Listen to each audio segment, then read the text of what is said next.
November 17, 1961. The main post office in Harrisburg, Pennsylvania stood gray and imposing on Market Street, its limestone facade streaked with soot from the nearby steel mills.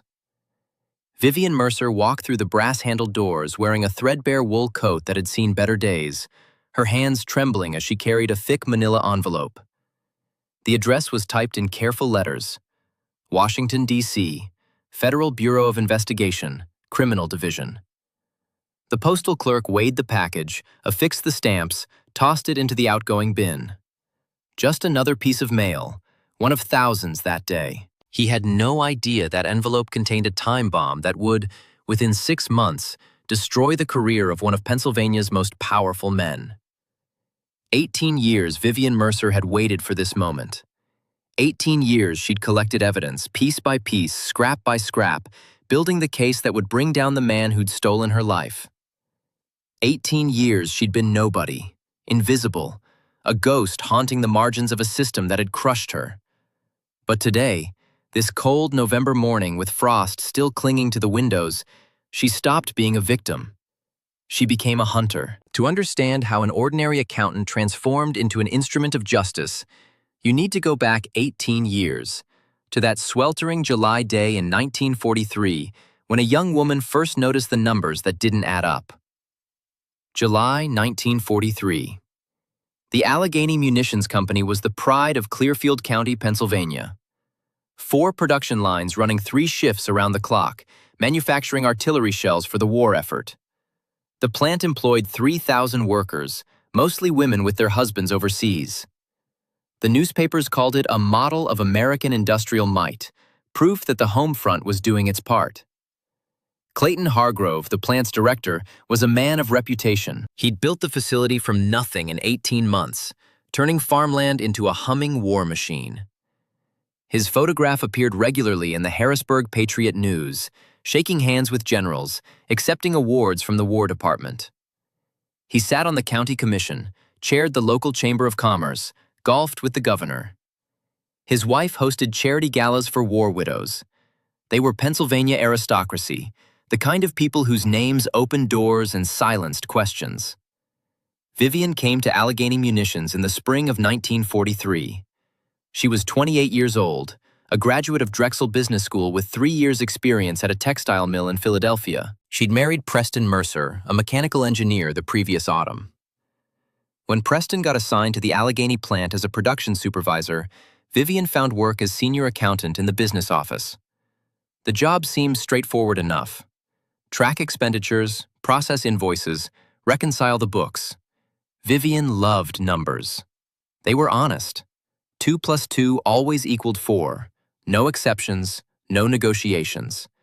Numbers didn't lie. People who wrote them did. The first discrepancy caught her attention in late June. She was reviewing purchase orders for raw copper shipments.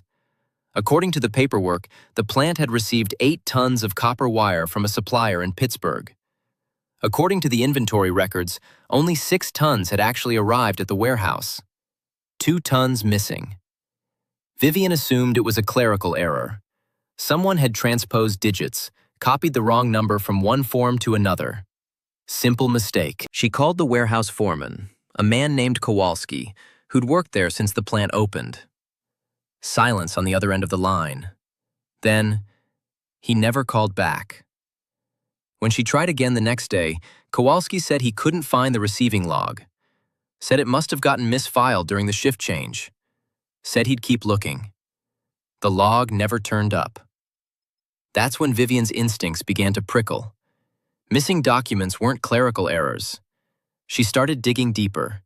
She pulled 6 months of purchase orders, cross-referenced them with inventory records, compared them with production reports. And what she found made her blood run cold. The discrepancies were everywhere. Copper shipments short by 20%, steel allotments inflated, tool purchases billed twice, payroll records containing names of workers nobody had ever seen on the factory floor. Ghost employees collecting wages, bonuses, overtime pay. Someone was running a systematic operation to drain money from the plant. And, given the scale of it, someone high up.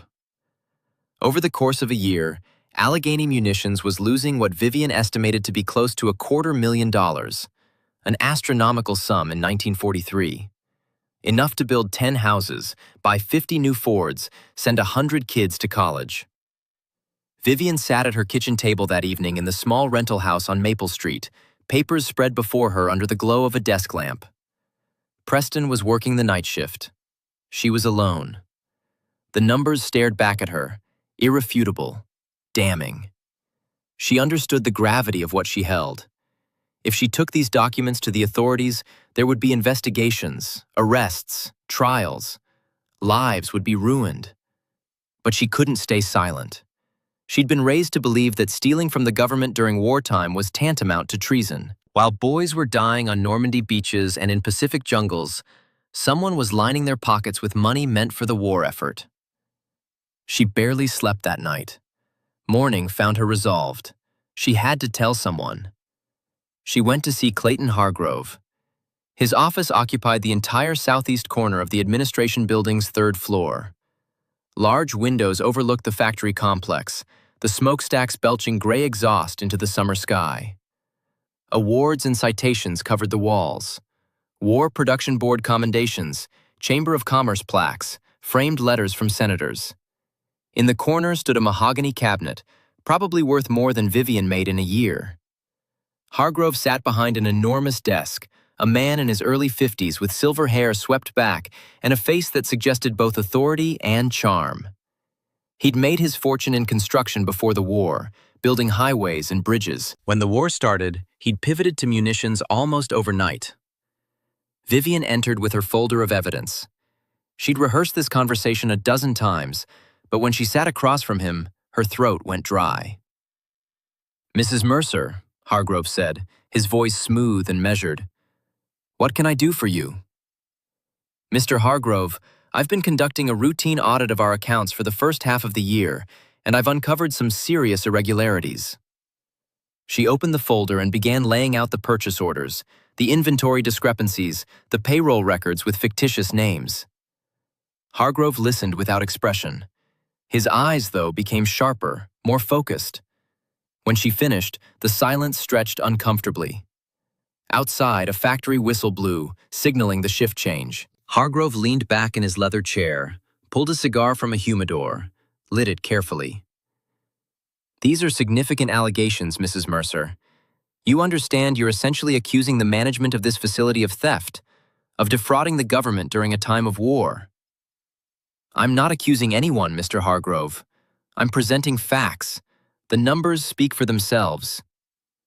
He stood, walked to the window, gazed down at the factory floor. Tiny figures in overalls moved between buildings, carrying toolboxes and lunch pails. "You're young, Mrs. Mercer. Educated, certainly, but inexperienced in the realities of industrial production. Running a munitions plant isn't like balancing a checkbook. There are variables you can't account for in a ledger. Material waste, production losses, the cost of maintaining security clearances. These things don't always show up neatly in double-entry bookkeeping. With all respect, sir, 2 tons of missing copper isn't a variable. It's a theft. And 20 ghost employees on the payroll isn't a security measure. It's fraud." Hargrove's jaw tightened imperceptibly. He returned to his desk, sat down, fixed her with a penetrating stare. Quote 9, quote 10. He laughed, a short, humorless sound. Quote 11, quote 12, quote 13. The threat was implicit but unmistakable. Vivian felt something cold settle in her stomach. Quote 14, quote 15. Vivian gathered her papers slowly. She understood now. This wasn't a misunderstanding that could be cleared up with clarification. This was a choice. Hargrove was giving her an ultimatum: complicity or consequences. She stood. "Mr. Hargrove, I can't do that. I won't sign off on fraudulent reports. It's my professional obligation, and my moral obligation, to report this to the appropriate authorities." Hargrove's expression shifted. The avuncular warmth vanished, replaced by something harder, colder. Quote 17, quote 18, Quote 19. He turned his chair toward the window, dismissing her. Vivian walked out of that office knowing her life had just changed irrevocably. She'd crossed a line that couldn't be uncrossed. She went home, told Preston everything. He listened, his face growing more troubled with each detail. When she finished, he sat silent for a long time. Finally, he said, Quote 21. Quote 22. Preston took her hand. Quote 23. Quote, the next morning, Vivian typed up a formal report documenting everything she'd found. She included copies of purchase orders, inventory records, payroll documents, her calculations showing the financial losses. She put it in a sealed envelope and took it to the Clearfield County Sheriff's Office. Sheriff Wendell Briggs was a rotund man in his 60s who'd held the position for 20 years. He listened to Vivian's explanation with apparent concern, asked a few questions, assured her he'd look into it. This is serious business, Mrs. Mercer. Wartime procurement fraud. I'll need to coordinate with the State Attorney General's office, maybe even the FBI. Give me a week to get the right people involved. A week passed. Then 2. Vivian heard nothing. She called the sheriff's office. The secretary said Sheriff Briggs was unavailable, but he'd call her back. He didn't. After 3 weeks, she went to the sheriff's office in person. Briggs finally agreed to see her. He looked uncomfortable, wouldn't meet her eyes. Quote 25. Quote 26. Briggs shifted in his chair. Quote 27. Quote, Vivian felt the ground shift beneath her. Quote 29. She understood then. Hargrove had gotten to him. Whether through political connections, bribes, or simple intimidation, the fix was in. Vivian left the sheriff's office feeling both angry and helpless. If local law enforcement wouldn't act, she needed to go higher. She drafted a letter to the FBI's Philadelphia field office detailing the fraud, attaching documentation. She mailed it certified mail, return receipt requested. 6 weeks later, she received a form letter thanking her for her civic concern and informing her that the matter had been referred to the appropriate authorities. Nothing happened. Meanwhile, at work, the atmosphere changed. Hargrove stopped acknowledging her in the hallways. Her supervisor, a man named Garrison, began finding fault with her work. Reports she submitted were returned with nitpicky corrections. Tasks she'd handled for months were suddenly reassigned. Other employees began treating her differently. Conversations stopped when she entered the break room. People who'd been friendly became distant. In October, Preston came home from work looking shaken. They're transferring me, he said. Transferring you where? Night shift in the quality control department. It's a demotion, Viv. They're burying me in a job nobody wants. Because of what I did. It doesn't matter why. We'll get through it. But the tension was there now, unspoken but real. Preston didn't blame her outright, but she could see the strain in his face, hear it in his clipped responses. In December, Vivian was called into Garrison's office. He handed her a termination notice. Effective immediately, he said. On what grounds? Performance issues, insubordination, failure to maintain professional standards. That's a lie. You know it's a lie. Garrison wouldn't look at her. Quote 39 __. She was escorted from the building by security like a criminal. Her personal belongings were dumped into a cardboard box. As she walked across the parking lot in the cold December wind, carrying her box of staplers and pencils and framed photographs, she saw Hargrove watching from his third-floor window. He didn't wave, didn't smile, just watched her go. Vivian tried to find another job. She applied to every business office in a 50-mile radius. Everywhere she went, the response was the same. Position filled, not hiring. We'll keep your resume on file. She understood why after the 4th rejection. She called one of the hiring managers she'd interviewed with, pressed for honesty. Quote, 40, blackballed. The word felt archaic, something from the 19th century labor wars. But it was real, and it was effective. In a county where Hargrove had influence over every major employer, Vivian was untouchable. She finally found work washing dishes at a diner on Route 80, making a quarter of what she'd earned at Allegheny Munitions. The bills piled up. They fell behind on rent. Preston's paycheck barely covered groceries. The stress gnawed at them. They fought about money, about pride, about whether it had been worth it. In March 1944, Preston came home drunk for the first time in their marriage. Quote 41, quote, he said flatly. Quote 42, quote. Quote 43, quote. Quote 44, quote. He walked into the bedroom and shut the door. That was the beginning of the end of their marriage. Not a sudden rupture, but a slow erosion. The man who'd said they'd see it through together couldn't handle the reality of being destroyed by association. He started drinking more, came home later, stopped talking about the future. In July 1944, he moved out. No dramatic confrontation, no shouting match, just a quiet acknowledgement that they couldn't survive this together. Quote 45, he said as he packed his suitcase. Quote 46. Quote 47. Quote 48.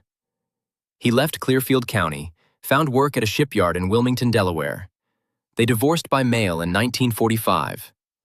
Vivian stayed. She didn't know why exactly. Stubbornness, maybe. Refusal to let Hargrove drive her away completely. She rented a single room above a hardware store, lived on canned soup and day-old bread from the bakery. She took whatever work she could find, cleaning houses, mending clothes, filling in at the diner when someone called in sick. And she watched. She watched Allegheny Munitions continue to operate, continue to rake in government contracts, continue to make Clayton Hargrove richer and more powerful. She watched him get appointed to the State War Production Council in 1945, watched his wife cut ribbons at hospital fundraisers, watched him give speeches about civic duty and American values. And she collected evidence. Slowly, methodically, obsessively. She befriended workers at the plant, bought them drinks at bars, listened to their complaints and grievances. She learned who the ghost employees were, whose relatives were collecting paychecks for jobs they never worked. She tracked shipments, noticed patterns. She saved every scrap of paper, every overheard conversation, every suspicious transaction. She built a file, adding to it piece by piece, year by year. It became her purpose, the only thing that gave her life meaning. The war ended in 1945. Allegheny Munitions converted to peacetime manufacturing, producing industrial equipment instead of artillery shells. Hargrove diversified, bought into steel mills, real estate, mining operations. By 1950, he was one of the wealthiest men in Pennsylvania. Vivian was still washing dishes and cleaning houses. People forgot about her. The woman who tried to blow the whistle on Clayton Hargrove became a cautionary tale, whispered about in break rooms. Look what happens when you make waves. Don't be like Vivian Mercer. Keep your head down. Mind your business. But Vivian didn't forget. She kept her file, kept adding to it. In 1952, she got a break. A former Allegheny Munitions foreman named Duffy, dying of lung cancer, agreed to give her a sworn affidavit about the fraud he'd witnessed during the war years. He detailed kickback schemes, falsified inspection reports, diverted materials. It was the first piece of insider testimony she had. Duffy died 3 weeks later, but his affidavit was notarized and legal. In 1955, she tracked down a supply clerk who'd kept copies of altered invoices. He'd been fired by Hargrove in 1946 and still carried the grudge. He gave Vivian his personal records, dozens of documents proving systematic overbilling. The file grew. By 1960, Vivian had amassed what she believed was an airtight case. Affidavits, financial records, testimony from whistleblowers, documented patterns of fraud spanning nearly 2 decades. But she'd learned her lesson from 1943. Local authorities were useless. State authorities were compromised. She needed to go to Washington, to someone who had no connection to Hargrove, no reason to protect him. In 1961, a series of articles appeared in the Philadelphia Inquirer about wartime procurement fraud. The FBI had opened investigations into several defense contractors, uncovering kickback schemes and embezzlement. Vivian saw her opening. She typed up a comprehensive report, organized her documentation, and on November 17, 1961, mailed it to the FBI's Criminal Division. She didn't expect immediate results. She'd learned patience over 18 years. But 6 weeks later, 2 FBI agents appeared at the diner where she worked, asking for Vivian Mercer. They interviewed her for 3 hours, asked detailed questions about every document, every witness, every transaction. One of them, Agent Rawlings, a serious man with wire-rimmed glasses, told her, "Mrs. Mercer, if even half of what you've documented here is accurate, this is one of the most significant fraud cases to come out of the war era. We're going to pursue this." "Will it actually lead somewhere?" she asked. "Or will it disappear like it did before?" "Ma'am, I can't make promises, but I can tell you we're not Clayton Hargrove's friends. We don't owe him anything. And fraud is fraud, no matter who commits it." The investigation took 6 months. Federal agents descended on Clearfield County, subpoenaed records, interviewed former employees, audited Allegheny Munitions books going back to 1943.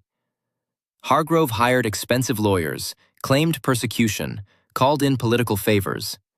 His friends in the State House tried to apply pressure. It didn't work. The FBI doesn't answer to county commissioners or state legislators.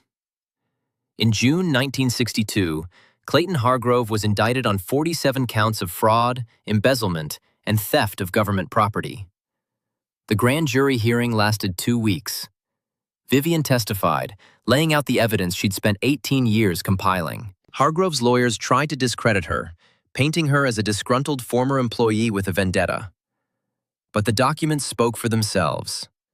The trial began in October 1962 in federal court in Philadelphia. It lasted 6 weeks and became a media sensation. Reporters from every major newspaper in the Northeast covered it. The details were damning. Ghost employees, diverted materials, falsified invoices, kickbacks from suppliers. The prosecution estimated Hargrove had stolen over $700,000 from government contracts during the war years.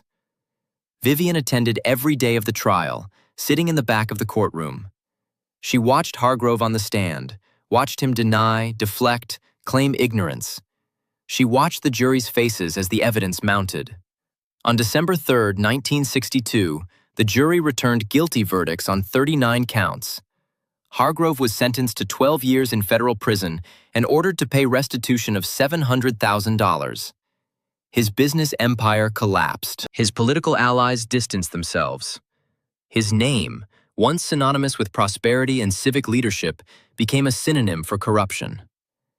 Vivian wasn't in the courtroom when the sentence was read. She was working her shift at the diner, pouring coffee and wiping down tables. Someone came in with a newspaper, headlines screaming about Hargrove's conviction. One of the regular customers, an old-timer named Sal who'd worked at Allegheny Munitions during the war, looked at the paper, then at Vivian. Quote, 53, quote, he said. Quote, 54, quote. Vivian didn't answer. She just refilled his coffee and moved to the next table. That evening, Agent Rawlings came to see her. "Mrs. Mercer, I wanted to thank you personally. Without your documentation, without your persistence, Hargrove would have gotten away with it. You did something remarkable." "I just did what was right." "Most people wouldn't have. Most people would have given up after losing their job, their marriage, their livelihood. But you didn't. That takes a special kind of courage. Or a special kind of stubbornness." He smiled. "Maybe both. For what it's worth, the Bureau is putting in a commendation for you. It won't change your situation materially, but it's recognition." Vivian appreciated the gesture, but recognition didn't pay rent. She continued working at the diner. She'd become a local curiosity, the woman who'd brought down Clayton Hargrove. Some people treated her like a hero. Others avoided her, uncomfortable with what she represented. The idea that speaking truth to power came at a terrible cost. Hargrove served 8 years in federal prison in Lewisburg, Pennsylvania. He was released in 1970, a broken man, his health destroyed, his fortune gone, his reputation ruined. He died in 1974 at age 83 in a VA hospital in Harrisburg. His obituary was brief, mentioning his wartime work but carefully omitting the fraud conviction. Nobody came to his funeral except his wife and an attorney. Vivian learned of his death through the newspaper. She felt no satisfaction, no triumph, just a tired sadness that it had come to this, that a man who'd had every advantage, every opportunity, had chosen corruption, that the system had protected him for so long, that she'd had to sacrifice everything just to make things right. She kept working at the diner until she was 65, retiring in 1980 with a small Social Security check and no savings. She lived in the same rented room above the hardware store. She had no family left. Preston had remarried and died in 1968, and they'd never had children. She was alone in the way that people who fought long battles often are, respected from a distance, but lonely up close. In 1985, a young reporter from the Harrisburg Patriot News tracked her down, wanting to write a feature about her role in the Hargrove case. Vivian reluctantly agreed to an interview. The reporter, a woman named Christine, asked her if she regretted what she'd done. Vivian thought about it for a long time before answering. "I regret what it cost," she finally said. "I regret losing Preston. I regret the years of poverty. I regret being blackballed, erased, forgotten. But I don't regret the choice itself. If I'd stayed silent, I would have been complicit. I would have looked in the mirror every morning and seen a coward. And that's not a life. That's just existence." "Was it worth it, though?" Christine pressed. "All those years of struggle, for what? Hargrove went to prison, but you never got your career back. You never recovered financially. You paid a higher price than he did." "Did I?" Vivian asked. "He lost his freedom, his reputation, everything he'd built. But more than that, he lost his integrity long before he went to prison. He lost it the first time he stole. I never lost mine. And in the end, that's what matters. Not what you accumulate, but who you are." The article ran in December 1985 under the headline, "The Accountant Who Wouldn't Back Down." It brought Vivian a brief moment of recognition. People sent letters thanking her, calling her brave. The attention embarrassed her. She hadn't done it for recognition. She'd done it because it was right. Vivian Mercer died on March 8, 1990, at age 75. She passed away in her sleep in that rented room above the hardware store. She'd lived her entire adult life in Clearfield County, never leaving, never running from what had happened. Her funeral was small but surprisingly well attended. Former Allegheny munitions workers came, people she'd befriended during her years of investigation. Agent Rawlings, retired now, drove up from Philadelphia. The owner of the diner closed for the afternoon so the staff could pay their respects. There were no family members, but there were people who understood what she'd represented. During the service, one of the former workers, an elderly man named Kowalski, Peter Kowalski, the same warehouse foreman who'd claimed he couldn't find the receiving log in 1943, stood to speak. "Quote 67, he began, his voice shaking. Quote 68, there wasn't a dry eye in the church. After the service, people gathered at the diner where Vivian had worked for so many years. They shared stories, memories, small moments that illuminated who she'd been. Not a crusader or a saint, just a decent person who'd refused to compromise. Someone who'd paid an enormous price for believing that rules mattered, that honesty mattered, that one person's integrity could make a difference." The Harrisburg Patriot News ran an obituary that was longer and more respectful than Clayton Hargrove's had been. It detailed her role in exposing wartime fraud, her 18-year pursuit of justice, her quiet dignity in the face of retaliation. The headline read, __quote_69___. In the years that followed, Vivian's story became something of a legend in accounting circles throughout Pennsylvania. Young auditors heard about the woman who discovered massive fraud and refused to back down even when it destroyed her life. Business ethics professors used her case as an example of moral courage in the face of institutional corruption. Her story was included in a book about corporate whistleblowers published in 1995. In 2000, the Pennsylvania Society of CPAs established the Vivian Mercer Award for Ethical Conduct, given annually to an accountant who demonstrates exceptional integrity in the face of pressure. The first recipient was a young auditor who'd exposed embezzlement at a nonprofit and been fired for it. At the awards ceremony, the Society's president said, quote, _70__. Today, in the Pennsylvania State Archives in Harrisburg, there's a file labeled Mercer, Vivian, Investigation into Allegheny Munitions Company, 1943 to 1962. It contains 18 years' worth of documents, affidavits, financial records, and correspondence. Researchers studying wartime fraud, corporate corruption, and whistleblower retaliation still consult it. And in the lobby of the FBI's Philadelphia field office, there's a wall honoring civilians who assisted in major investigations. Among the names is Vivian E. Mercer, 1915 to 1990, with a brief description. __quote _72__. It's not much. A name on a wall, a line in the history books, an annual award bearing her name. But it's more than Clayton Hargrove got. His legacy is a cautionary tale about the consequences of corruption. Hers is an inspiration about the power of persistence. The story of Vivian Mercer teaches several lessons, none of them comfortable. First, that doing the right thing often comes at a crushing personal cost. She lost everything: her career, her husband, her financial stability, years of her life. The system she tried to protect punished her while rewarding the criminal she exposed. Second, that justice is not automatic or inevitable. It required 18 years of relentless effort, of collecting evidence one piece at a time, of refusing to give up when every rational person would have. Without her stubborn persistence, Hargrove would have died wealthy and respected, his crimes forgotten. Third, that institutions often protect the powerful over the principled. Local law enforcement, state authorities, even her own employer chose to side with Hargrove rather than investigate her claims. It took federal intervention, agencies with no local ties, to finally act on evidence that had been available since 1943. Fourth, that whistleblowers rarely get happy endings.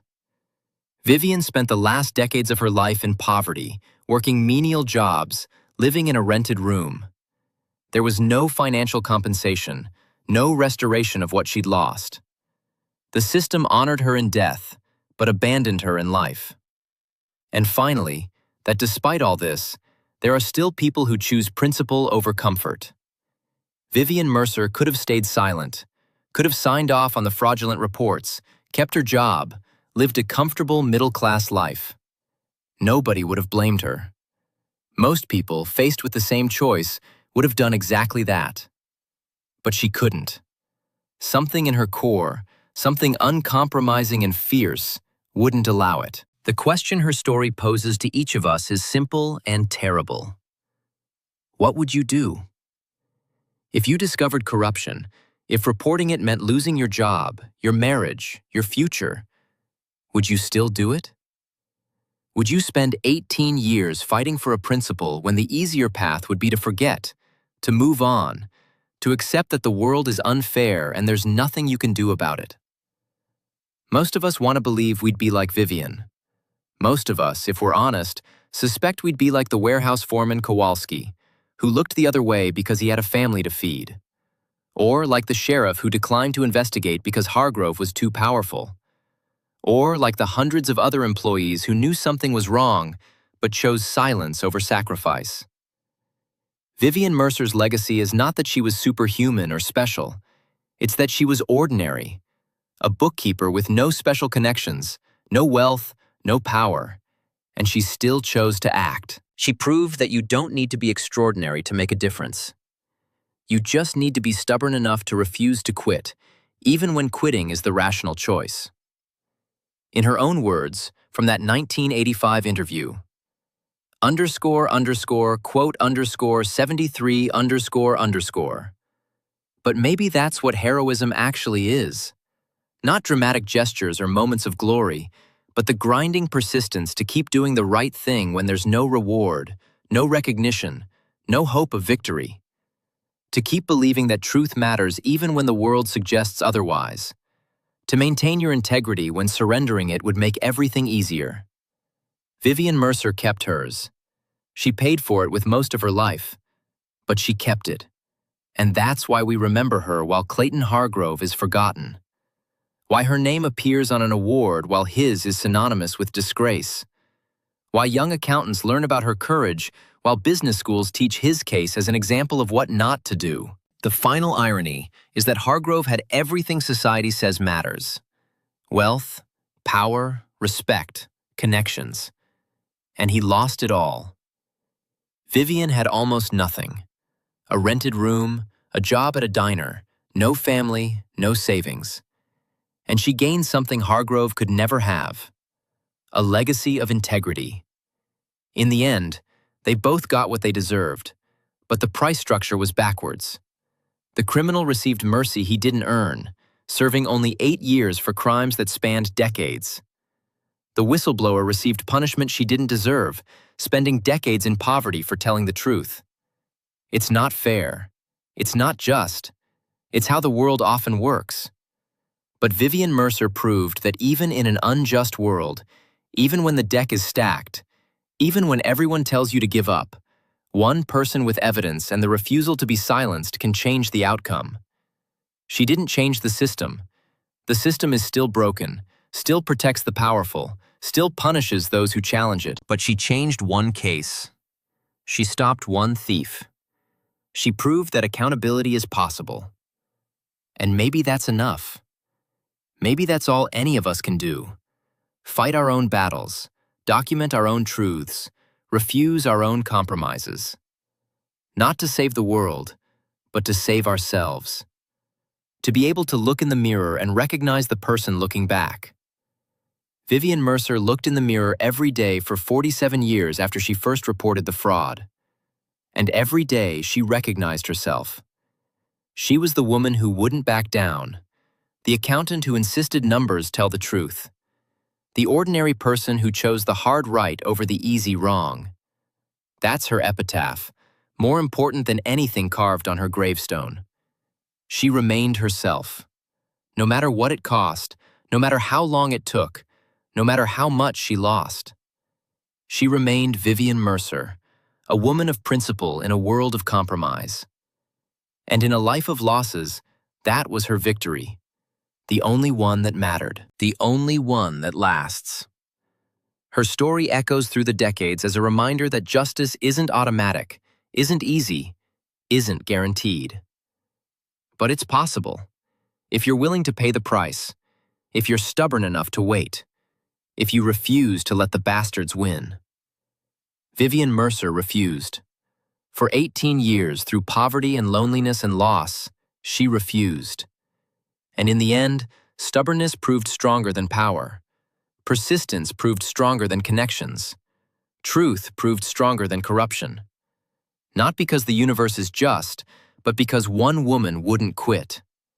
That's the lesson. That's the legacy. That's the story of Vivian Mercer, the accountant who wouldn't back down. And may we all, when our moment comes, have even a fraction of her courage.